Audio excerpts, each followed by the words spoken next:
Good. Okay. Well, welcome everyone to this Juan delGado talk. I'm just going to basically introduce myself and then I'll go on to Juan. So I'm Ben Fredericks, I'm the program coordinator and the co-curator of this exhibition, Ilham. And I'm going to be introducing Juan today. Before I do that, basically I'm just going to talk a little bit about Shape Arts and the exhibition, just to give you a bit of context. So Shape Arts is a disability-led organisation working to provide opportunities for disabled artists, cultural workers and audiences of disabled people. I've worked here 8 years, I should know that off by heart, but I don't. Shape's vision is to see it's like inspiring an innovative art sector that's accessible for all. So Shape does a lot of different things, but in terms of what it does with artists is residencies, commissions and professional networking opportunities for artists. It also does exhibitions, of which this one is part of it.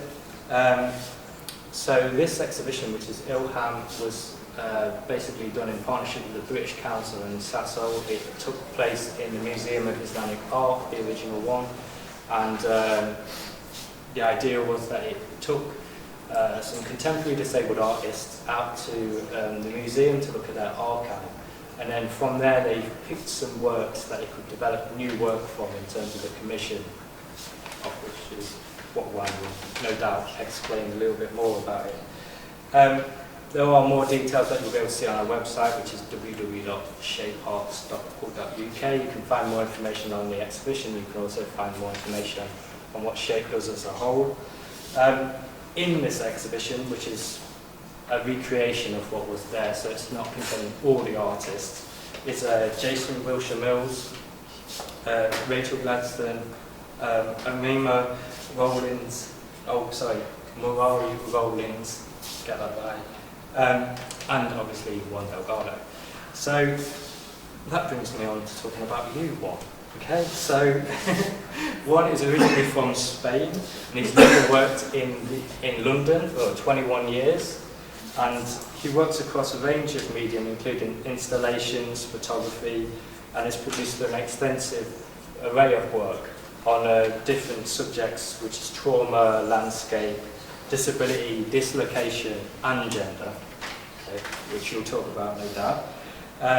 And is currently showing in a few places at the moment, which is the Lightbox Gallery in Leicester, the Lachero, if I got that correct, in Spain. It was the perfect pronunciation, by the way. Turner Contemporaries in Margate, and in the Shape Gallery here today. So as you can tell, he's very busy. So tonight, Juan will be talking about his practice and his work, especially in relation to this exhibition and its influence from Islamic art, which came from that piece. There will be opportunity to ask questions at the end, and also online there is a hashtag, which we'll see if you're in cyberspace, which is Ask delGado. So we'll be picking those up at the end. So any questions, please save them and then ask them later on. So without further ado, I'll hand it over to you. Well, thank you very much for coming, and thank you very much to Shape Art to invite me to have this opportunity to show my work to you. As Ben has said, the exhibition that we're presenting today is Ilham. Ilham is an exhibition that we premiere at the Museum of Islamic Art, part of the also a conference about making the city of Doha accessible to disabled people, or making more accessible. But today, I wanted to have this opportunity to show a little bit of the work I've been doing so far. And I come from Spain. Originally I started as a photographer, I studied photography in Spain, and then I progressed into a BA in photography at Westminster University. At that time, I was producing a body of work called The Wounded Image. And The Wounded Image, it was the first time that I started exploring the concept of trauma, how to represent trauma, and how can you actually create an image that has an impact, a narrative that has an impact on the viewer. This work is run from 1997 to 2003. Most of these images are based on experiences that people told me, you know, so I was trying to produce, you know, images in which, you know, the trauma or the traumatic experience is just embedded in the image.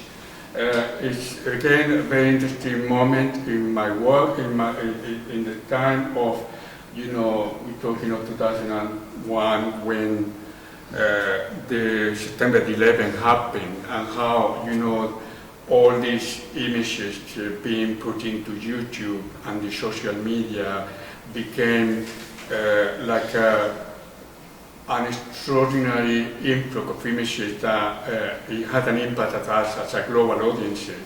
So, you know, as an artist, you know, I was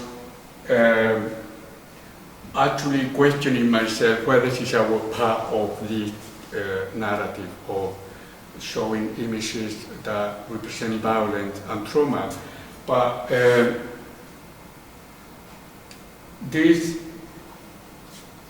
work somehow was a personal questioning about how I could present something that is very autobiographical. So the next work I produced was Who Are You Entertaining To?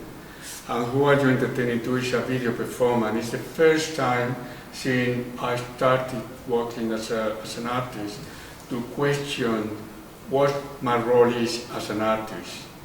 What's the role of the artist? Is the artist are giving some sort of messages, or it's just for me to entertain an audience? If that makes sense. So in this work that was part of a residency I did in Birmingham, you know, there's a narrative in which there's a man slapping another man for about 14 minutes. There's nothing, and I wanted to force the audience to question, what am I doing here, watching this? You know, there's nothing evolving. Really, there's no message, there's no beginning, and there's no end, you know. So for me, a very interesting moment to shape, you know, the content of, you know, the ideas about trauma and personal narrative. Having said that, I was, you know, I started, you know, as a photographer, questioning, you know, the whole idea about gender and how we take gender as a natural condition. I mean, feeling what it means to be a man or what it means to be a woman, and how we perform as men or perform as women. You know, I wanted to take photos and portraits of people who somehow they challenge that idea of gender representation. So for, you know, more than quite a few years, you know, I was working with, you know, this group of people who somehow were challenging the concept of gender. This is a work I started in Spain, and then when I moved to London, I continued working with some of the people who were living here. again, you know, my preoccupation about gender took me to produce this work, Don't Look Under the Bed. And what you see is some of the making of images of the filming, the actual production of the work. Don't Look Under the Bed is a project I created as a response to a story I heard of a boy who had killed himself in the school because he'd been bullied for 2 years, apparently for being gay. So that was really came to a very shocking for me, because until then I thought I was living in a tolerant society, which is, you know, how being a teenager who doesn't fit into the group exposed you to this level of violence.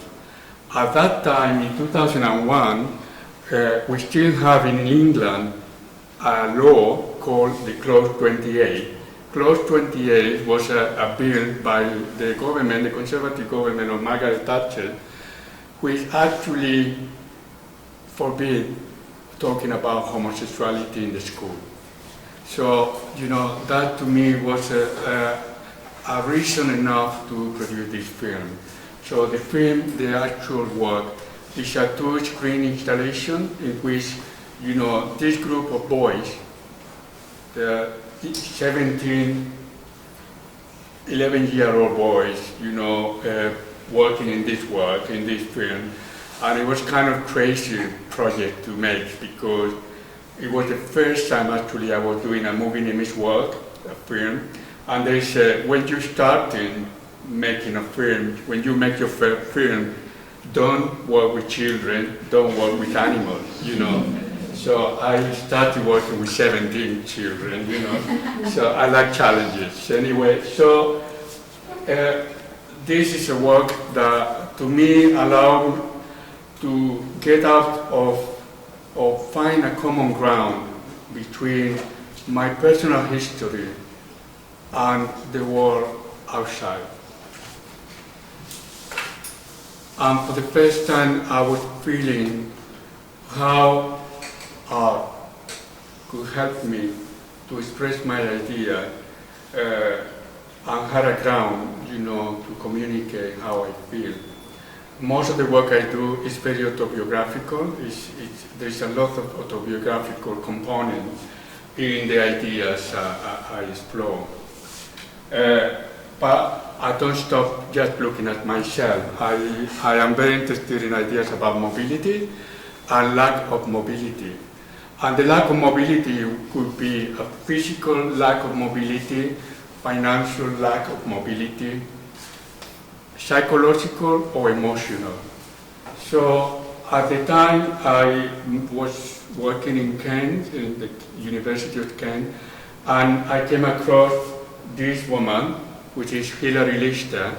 Hilary Lister has a neurological condition that had left the body paralyzed from neck down. When I met her, was actually before the Olympic year. I went to see her in her house, and we were talking about, you know, many interesting things. We were talking about many ideas about that was common interest, you know. I remember talking to Hilary about a small village near Jerusalem in Palestine, and how she knew exactly how people were living under occupation in that little village.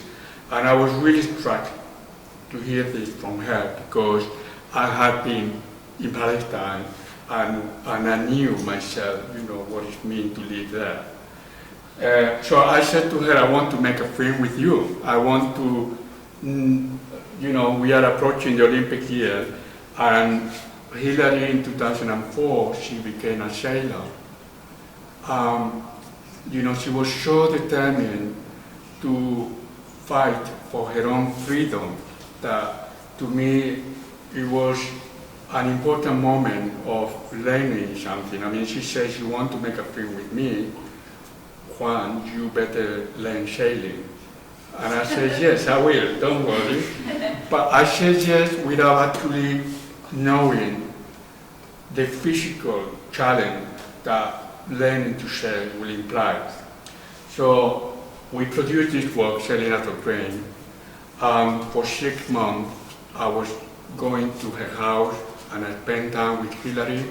I actually worked with her trying to understand and to learn what it means to be in a house, depending on people, to do everything.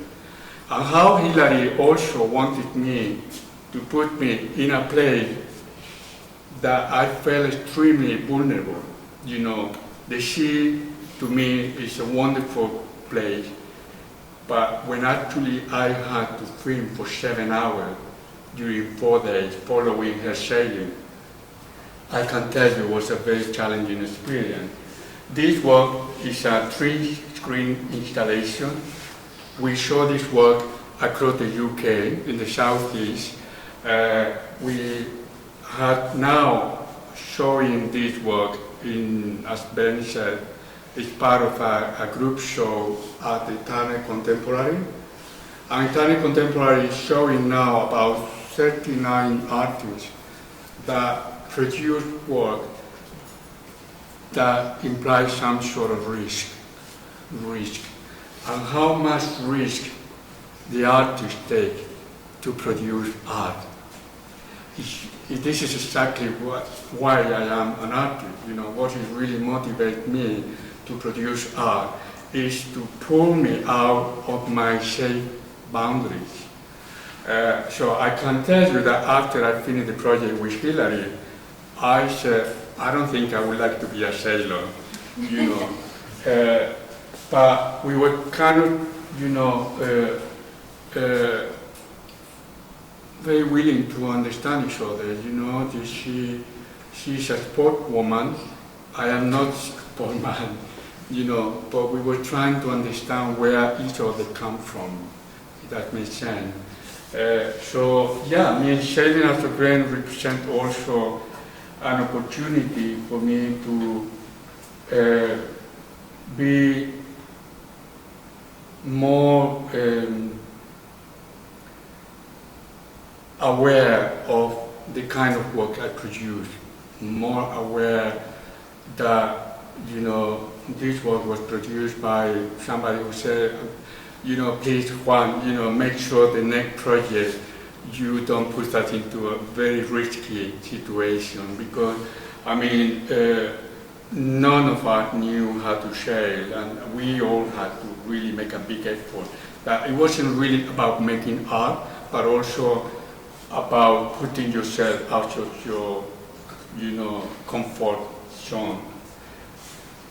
This is a project that I am working now on, and as I said, I'm very interested in mobility, migration, displacement. I'm very interested in unfolding stories, narratives that are somehow hidden and are not able to emerge because of the huge amount of images that we've been exposed daily.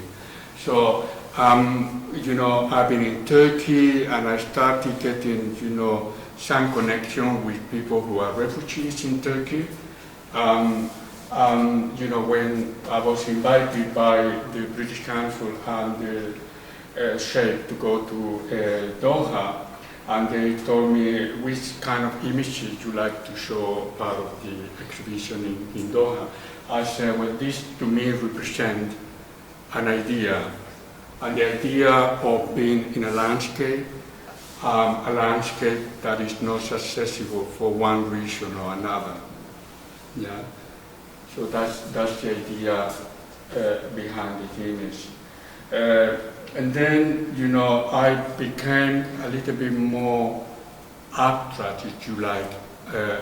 You saw the wounded image earlier on, and the wounded image is kind of very graphic in the depiction of violence. I think, through this year, I become more aware that showing something clearly not necessarily make your art more effective. So I started hiding, ideas, or I started being more abstract, if you like. So my narratives somehow are more about suggesting what is not there. So I became more interested in the absence of the body than showing the body. I don't know if that makes sense. But, this particular work is very much about a body that is not there anymore. It's a body that has disappeared. It's the body of many, many people who are drawn in crossing from Turkey, from Libya, from Morocco into Europe. And that led me to this new project, which is called Kishetna. Kishetna is, in Arabic, means our stories. Our stories. So my interest in trying to learn more about the reality around me and how I can relate to that as an outsider, because most of the time I'm feeling like an outsider. I'm trying to comfort myself into a reality, into a world that sometimes is increasingly strange to me. I don't understand what's going on around me. I don't understand the narrative of, what is right, what is wrong, what is... so I find myself in the safe ground of continue making art. And to me, Kishetna has allowed me to,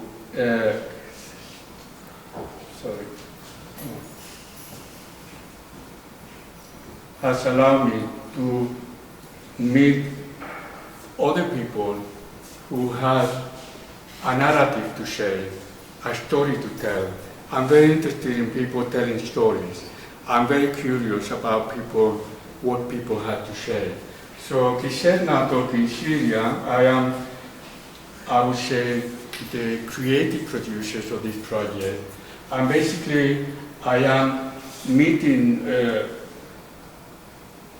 quite a few people from Syria who have a story to tell. A story that we don't hear in the news, we don't hear in the paper. We are now completely shocked by what happened in Paris, last week.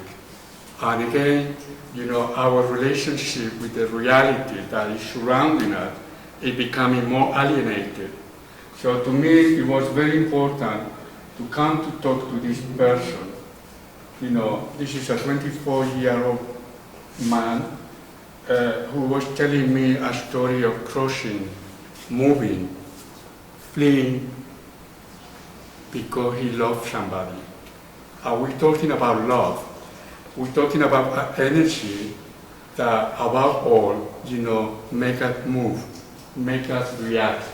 And the idea of talking Syria is to counteract all these images that we get from the media that are terrifying us, are putting us in fear. So this is a project that is online.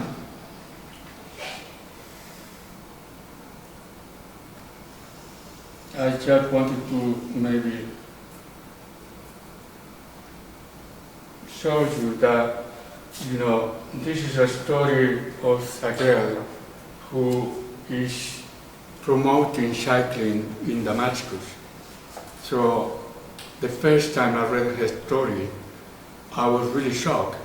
But how can you cycle in Damascus? I mean, Damascus is underwater, it's under rock, Well, this girl was saying, we're trying to live some sort of normality, which is a little bit of what we're trying to do ourselves as well here. We're trying to live a normal life despite of all the things that are going around us. So the idea of talking Syria was just to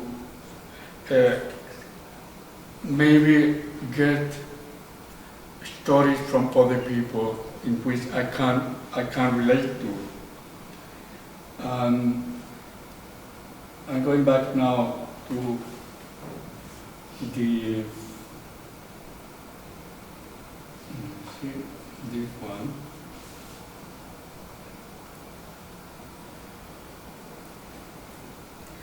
So I'm going back to the Museum of Islamic Art in Doha. And basically, this is, Ben was telling us that, we were a group of artists. Jason is here also, and Omaima, Rachel, and we went there to be invited. We were invited by the Museum of Islamic Art to fall in love with one object from the collection. And we spent about 10 days in Doha, and we strolled around the building, the collection, and we actually started to learn something new. For example, I was very completely new about Islamic art and how these four basic components that shape Islamic art, to me, was an extraordinary experience to learn, because my own idea about Islamic art is that, for example, human figures is not allowed in Islamic art. And this is what I wanted to tell you a little bit about now. Basically, after we were there, we learned how Islamic art is a modern concept. And it's a concept that's been created by art historians in the 19th century to categorize and to study the material first produced under the Islamic people that emerged from the Arabian Peninsula in the 7th century. The term Islamic art not only describes the art created specifically in the service of the faith, the Muslim faith, but also, by other cultures that were under influence of the Islamic or Muslim ruler or Muslim artists. So it's a very interesting approach that myself I didn't know. So I just wanted to say, that the museum invited us to explore, the collection, and then by that inspiration to create a new work. So the new work I created is this one that you just seen here. It's called "It Must Be This Time Somewhere Else." Well, it was a very interesting experience for me, because one of the curatorial ideas of the exhibition was that no video would be allowed in the exhibition. So I really had to fight, because I do video, so it's an interesting thing that, we spend this time in the Musheret Art Center, which is an art center that's in downtown, in Doha, downtown. Omaima Safiya, another artist from Oman, myself, we just used the facility that they were providing for us to produce work. I just wanted to give you how this element of geometry and how the art is also connected to mathematics, and it's also connected to some level of science like astronomy. This kind of versatile pattern that are employed in all these ornamental objects, and also textile, manuscript buildings.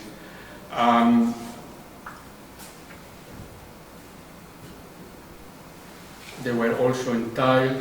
So these are some of the objects that really captured my attention. Calligraphy also, it was an interesting thing for me. So I was trying to have an overall image of the different elements that could somehow be part in the work I would do later. Some of them that was really, really fascinating to me, was extremely captivating in the way, you know, something very simple like this bowl has all this calligraphy around the edges to create an amazing minimal kind of design that to me is very, very effective. And again, you know, one of the things that I think we were really surprised was to learn how in the Islamic art you can also find human figures, animals. You know, coming from Spain, we had a very strong relationship with Arab culture and Islamic art in Andalusia. But we still, or I still, had at that time no knowledge whatsoever of the actual content of Islamic art. So again, it was a very an extraordinary learning experience, if you like, you know, just to be there and to enjoy, you know, the beauty of all these objects, and then fall in love with one of them, because that was the brief. You know, the British Council and the MIA Museum of Islamic Art wanted us to fall in love. And love is a word that is, to me, very powerful. And when we, again, in a state of danger, feeling threatened all the time, when I look at this work, and I remember the curator walking around and talking about this velvet brocade, and she had this theory that, you know, this was part of a gown that was worn by a sultan, and you know, all this design kind of looked like a tiger design to show some sort of power. You know, I'm a very powerful person and I need to wear the gown to tell you how powerful I am. But there's another theory, and the other theory is that this little three circle that could be pearl, and Qatar was an extraordinary industry of pearl hunter before they found oil and gas. You know, they were pearl hunters, and that's again, there's a strong connection with the reality, with contemporary reality, if you like, which I wasn't aware of, you know.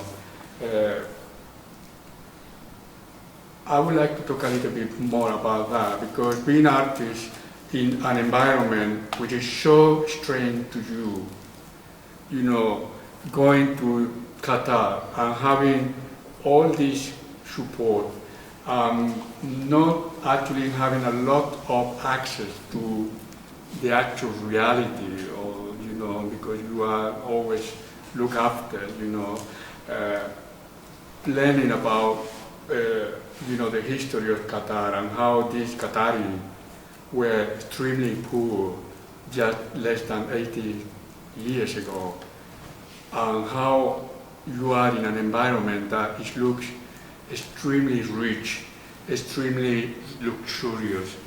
And this little three pearl remind me where the Qatari people come from. And they actually come from a very humble background of pearl hunters. You know, and this is the settlement in Doha. You know, Doha is a fishing town. That how now it became one of the most extraordinary cities that developing like, you know, you have no idea. Well, the curator was talking back to the pearl and the strike that, you know, these three pearls can connect. It might be also influenced by a Buddhist, Chinese Buddhism. And this really struck, my interest in this object, because we were in an Islamic art museum. We seem not to be able to talk about other things that are not ours, If I am Christian, I can talk about Christianity, I don't know. Or if I am British, all this kind of definition to me is something that I'm always trying to challenge, I don't know. So this object, and that's the reason I fell in love with it, but it's so beautiful. I got the inspiration. I was always talking to the curator, said, do you have any object where the water represented? So I saw water here. I saw this way, and I saw this could be the object that could inspire, my work. So in this center in downtown, Musheret Art Center, I work in a studio for, I think, about 10 days. And it was an extraordinary experience to me because the place is completely surrounded by buildings being knocked down. They are knocking down all the very old, humble buildings to make room for what you see in the pictures of, Qatar. It was extraordinary because I was in a very highly technological studio, but everything you can pass your finger on, and it was all covered with dust, So it was a very, very challenging project to make, So it might be this time somewhere else. This is I produced in the studio that you just seen.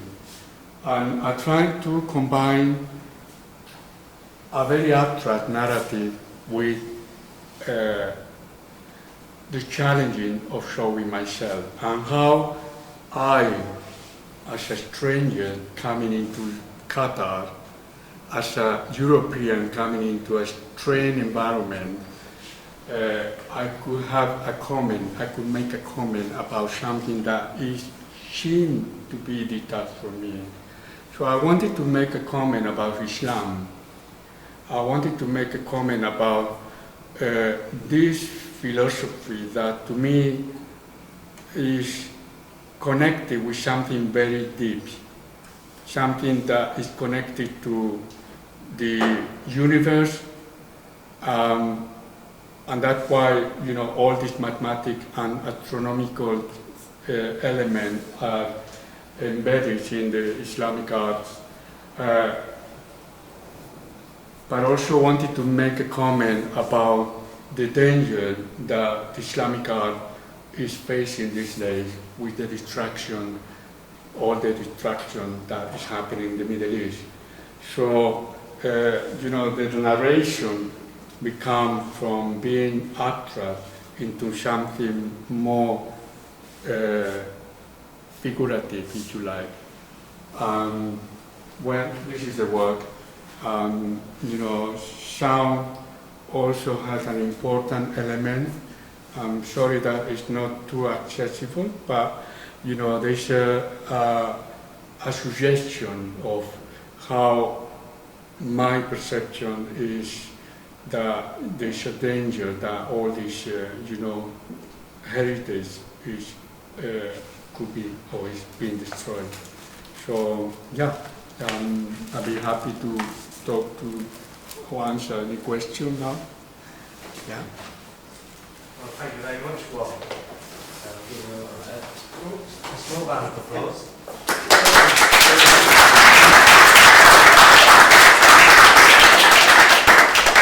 Okay, so as we're in this modern age where Twitter exists, I'm going to kick off the Q&A now with a question directly from Twitter.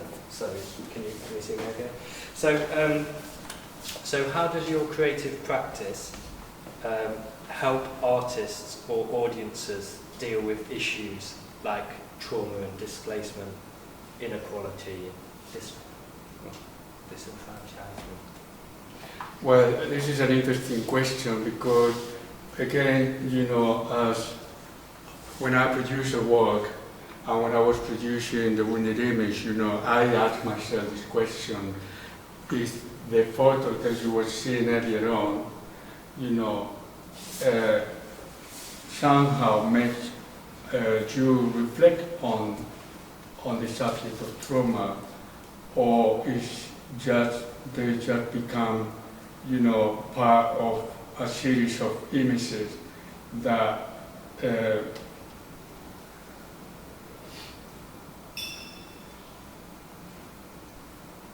I'm talking of this one.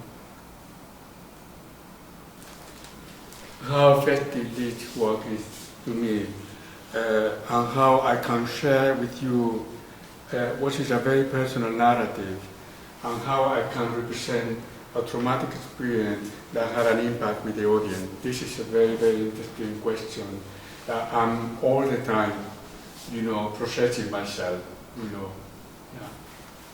Yeah. And in particular with the displacement that you looked at, the refugees, and going to places like Syria, do you think there's a place for you as an artist in helping the people in Syria? Or do you not think that's an issue for you as an artist? Is in helping the audience, like helping the people that you work with in Syria? Well, I am very aware that we live in a very increasingly confusing world. You know, we don't really know where, or that's my perception. Yeah, I mean, going to places like Colombia and meeting displaced people there who will tell me about the trauma they've been through. They will tell me about the violence they face. They will tell me about the terrifying time they've been through with the family, the children, being in the houses and people knocking at the house saying, it's time for the harvest, meaning your children are 12, we want them to take to the guerrilla, you know. All the young people who are leaving Syria these days are because they are terrified of being forced into the army. They don't want to fight, but there's no place for them to go. So I met these people in Turkey. Some of them are artists like me, like you. I mean, they are human beings. So I making the risk and taking the risk of making artistic articulated project that you say this is art, but it's art that go beyond art. It's art that is making you think about what is beyond that. And the work is very beautiful. Most of the work that you see is very beautifully composed. There's a very nice how you say, balance of color, and a very good photographer that can take many beautiful photos. But I want you to go beyond the surface. I would like you to think about why Juan is showing me this. What he's trying to tell me, you know. And I don't have an answer. I don't have the end of the story because the story is an ongoing story. Okay. Okay, so we'll open it up if there's any more questions. I'll come back to the screen later. Is there any questions from the floor? Actually, another question on the Twitter. Oh yes, I'll come back to that. Yes. Yeah, I've got a question. Juan, you've worked in so many different areas, different media, very, very different subject matters, and I know that you talk about sort of working with a fractured narrative in your work, fracturing a narrative. But I'm just interested, is there something that's binding all these very different stories and works together in a central place? Or do you find you're able to just completely start from scratch? Every time you start a new project, you just begin a completely new vision, a new story, a whole new world. I'm going to just try and repeat that in a question. And we'll go from there. So basically, and then jump in again if this is not quite correct. Yeah. But basically the question is, because of your practice, has different, going from photography to film, different mediums, and you're going from different areas and different kind of more subjects that you cover, is there anything that links them, that kind of links your practice together, that makes it easy to make transitions from going, say, to Doha and then to Syria? What is it that's linking your practice? I want to tell you something. In 2009, I was invited by the British Council in Colombia to spend 3 months in Bogota. And obviously they invited me because they had seen a project I wanted to make, and they liked it. So they said, "You've been selected, Juan. We're going to send you to Colombia 3 months." And when I arrived in Colombia, I realized that I knew nothing about Colombia, nothing. And the first person I met, she was an artist. And this artist, Lorena, was talking about a project she'd been working on for 3 years. And as she was talking, I realized she was talking about my project. Yes. She was talking about my project, exactly the same project. And how afraid you are to be in different places in the city, depending on the time of the day, depending on the area. If you are in Brixton, if you are in Hackney, this is what I wanted to do. The difference is that I've never been in Bogota. I have never been there.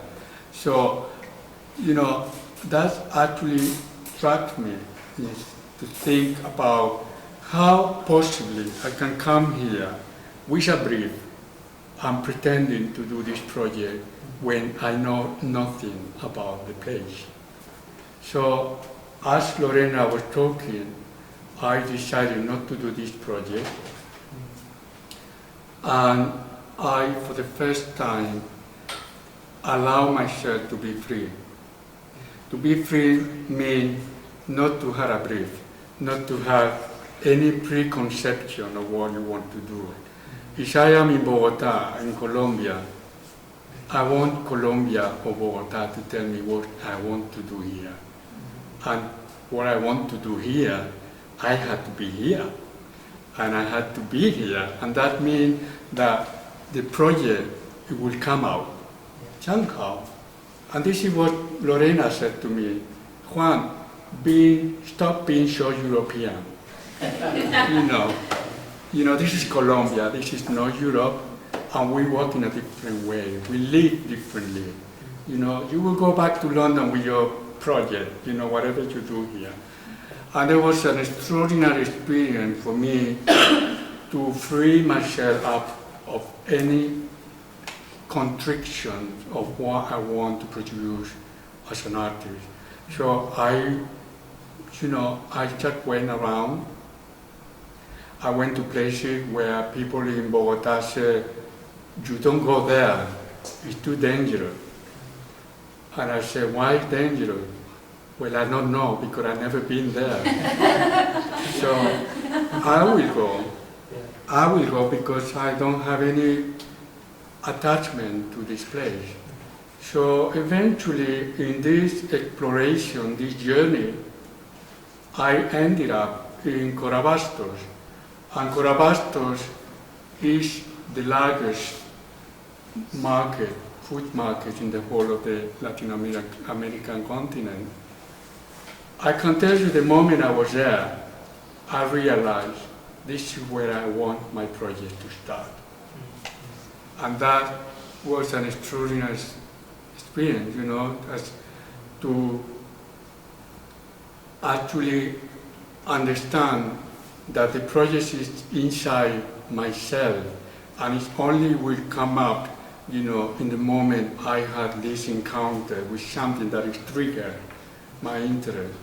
So, if you like, the link of what happened after that is that I became more aware of the reality outside myself. Before that, I was always thinking, okay, what am I going to do this year? How I'm going to entertain people, you know? And I realized that I was more interested, or perhaps, you know, I became more interested in learning about other people's experiences. So Flicker in Darkness was a project I did in 2009, and since then I have produced a regular project that reflects this journey, if you like. It's a methodology that had no methodology. It's a methodology that is grown in a very organic way. It's a methodology that invites you to be in the place. So I can be in a place like Palestine, in Ramallah or in Nablus. What's going on here? And people would tell me, this is what's going on, Juan. And then from that, what's going on, I will produce something. I will produce something. I don't really know. When I go there, I remember I was in Al Mahatta Gallery and people were asking me, what are you going to do here? You came for 6 weeks, what are you going to do here? I said, I don't know. And this is what happened in Doha as well. I didn't know. Because basically you need to experience, or I have to experience, the place in order for me to produce something. So I hope that answered the question. Thank you very much. Good. All right, so another question from Twitter. So did you find yourself engaging differently with disability during your residencies? Well, Or if you want to comment on that? yeah, of course, I mean, working in places that are not accessible to me, you know, is kind of very challenging, you know. Being in a place, when I was in Colombia, I was thinking, oh my God, you know, this is going to be great. No, it wasn't, you know, people are not aware of your requirements, you know, you just have to adjust yourself. You know,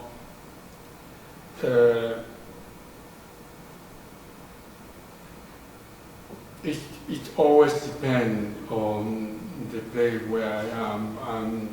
I'm used to, you know, to challenge myself. When I was working with Hillary, for example, you know, the challenge came from being physically able to follow her. But also, I was following her in my boat for 7 hours, and I could not hear anything, you know. I was shouting and people were shouting at me, but, you know, we were in a speedboat, for God's sake, how I'm going to deal with it, you know. So, it's a very interesting point all the time, that how you disclose your requirement or how far you go and say, okay, I'm not going to be able to produce this work because the sound element is very important and I don't hear the sound myself. So, you know, how I can rely on you or on somebody to do the sound that I want you to hear. Okay, very interesting, yes. Okay, take another question from the floor if there is one.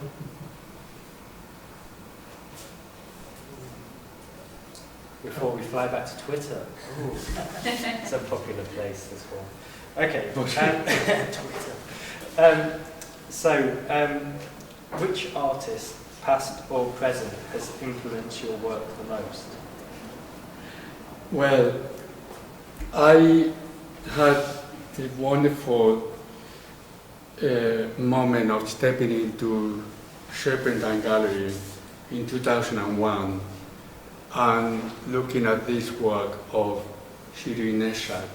Shirin Neshat is an Iranian artist based in New York, and the first time I saw her video installation, it really struck me, it was a tremendous moment for me that helped me to transition from making photography into trying to do video installation.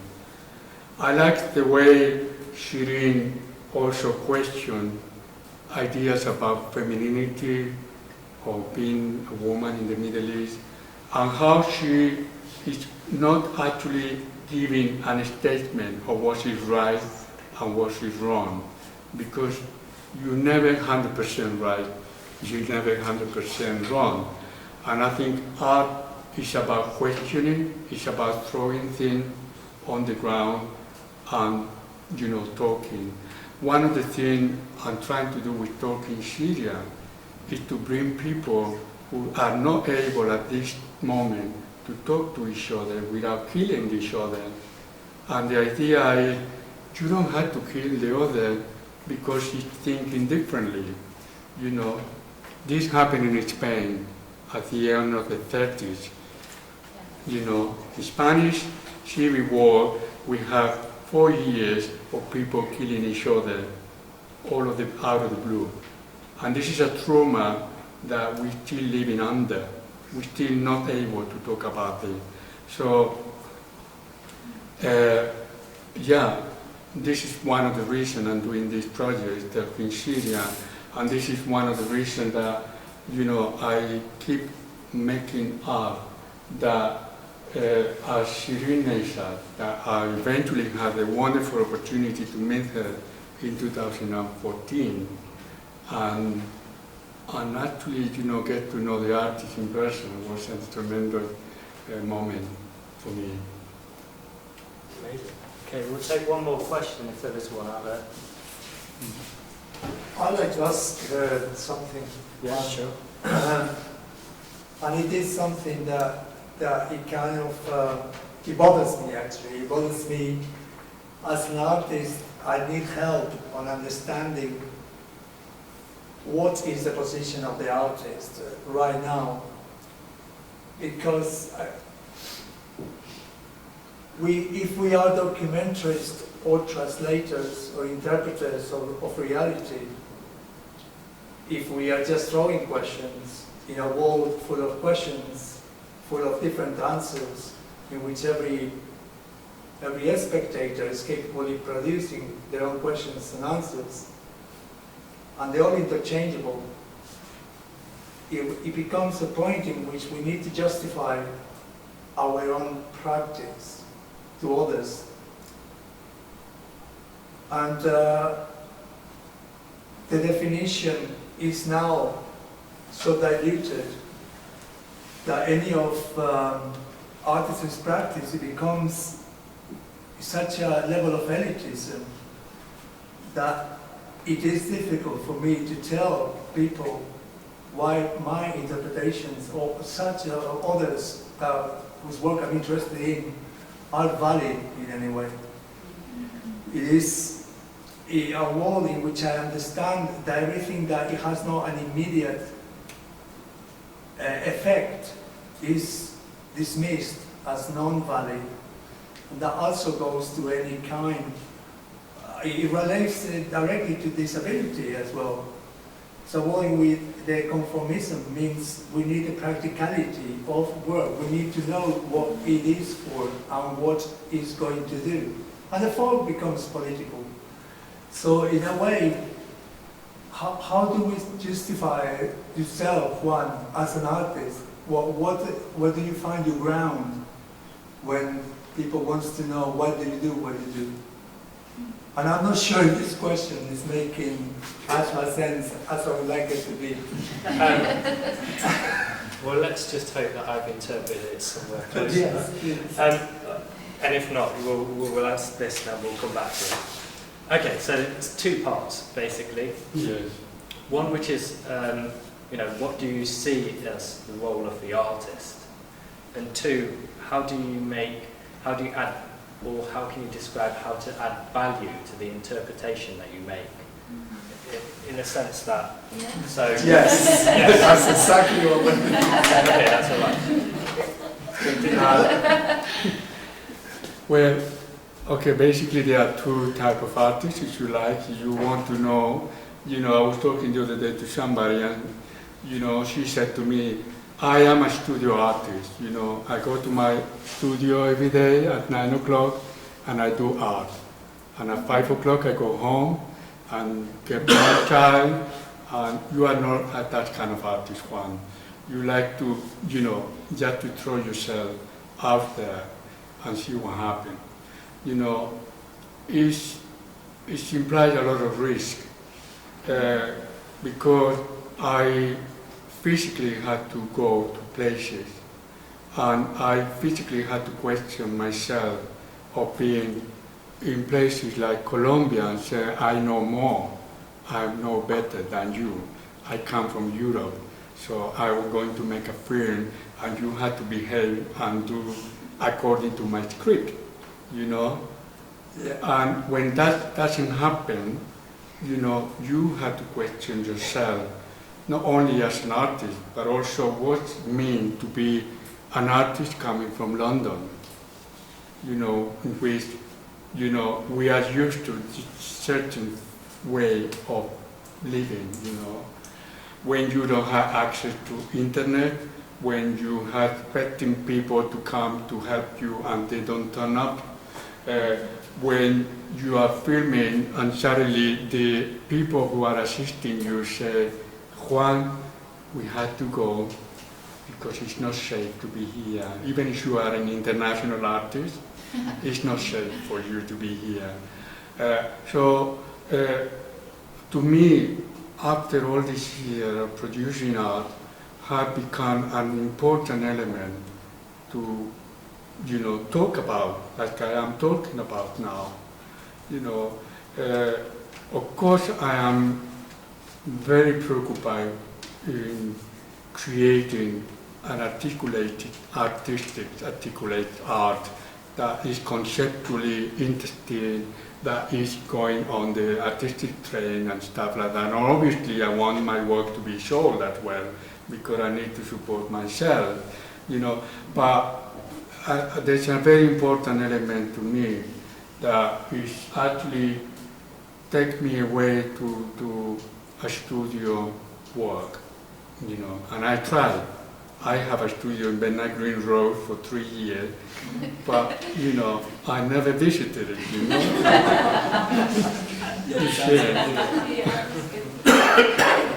Thank you. So maybe we just pick up the last bit of that question, which is how you add value to your interpretation.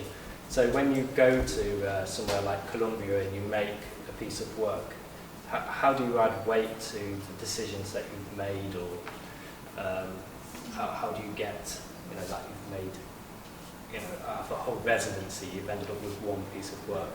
So how can you give validity to the decisions that you've made? I mean, Freaking Darkness is a project based in Bogota, and I saw this work in 2009 in Brick Lane. Yeah, I think you need to move away a little bit from the paintings. And I remember showing this work as a 3-screen installation in a festival about cities that was held for a weekend in Hamburg Hall near Spitalfield Market. And I remember for 2 days we were talking about how the cities we are living in are becoming unhospitable. They are not that friendly as they used to be. And I remember, a woman coming to me and she said, oh, you are the artist that made this art? I said, yes. She said, I am Colombian. I'm from Bogota. I pass through this market every day, and the way you have shown me something that I am so familiar has put me in a different perspective of what it means to go to a market that we no longer value. We not value because we want to go to a Tesco, we want to go to Sainsbury's, because going to buy food in a market is only for the poor, you know. So looking at the work I produced that is now in Leicester, actually interrogated in this person, you know, how she related to this place and how she will value probably after seeing this work what is important in her life, you know, how we value the way we eat, how we think where the food comes from, the food that we eat every day in London, who packed that food, how much these people have been paid, you know. So to me, making Flickering Darkness added a lot of value because it makes, you know, where I showing this work in Spain, in a kind of place that is kind of very rural. You know, we become very detached to something that is so essential for us, which is feeding ourselves. And we feed ourselves every day without actually thinking what we are eating, you know. So I think, you know, the work would be adding this kind of value if I can show the work and make people questioning, you know, how I relate to this subject, you know, the subject of food, the politics of food, what is behind all these elements that, you know, they are there. If you want to eat, you go somewhere and you buy a sandwich, but you don't even question, you know, who is packing, you know, the million of sandwiches that we eat every day, 3 times a day, you know. I don't know if that... Perfect. Yeah. Perfect. Okay, so we'll finish it there. I think, you know, it's a fantastic talk, and I think we've learned a lot, and it seems to me, from what you've been saying, is that, you know, it's this element of your practice which is really engaging, the idea that you kind of go on these journeys of discovery and like immerse yourself, and you've mentioned a lot about the idea of risk, about trying to put yourself in a position that you're not comfortable with, but also lets you be exposed to new environments in a way that people that have become distant from, like in terms of food, like you say, that the people that think everyday life there don't notice anymore. And you coming in from an outsider allows you to open like a new perspective on this idea. And there's kind of this reoccurrence of this ideas of like humanity and kind of people that have been marginalised that comes from your very early work all the way through to now, trying to think about, like I say, particularly about humanity, about questions that you don't know the answers to, but you're kind of asking the question to the audience, which kind of makes your work very compelling and can draw us into understanding what questions it is and ask ourselves, especially with Flickering Darkness, which I definitely go and see it in Leicester if you can. The phenomenon of this idea of food being transported that is so removed from, you know, it's universal, it could be shot anywhere. You know, it isn't, it's shot in Colombia. So yeah, I think, you know, that's as best a summary as I could come up with from this. But yeah, so just if we thank Juan for the talk that he's given.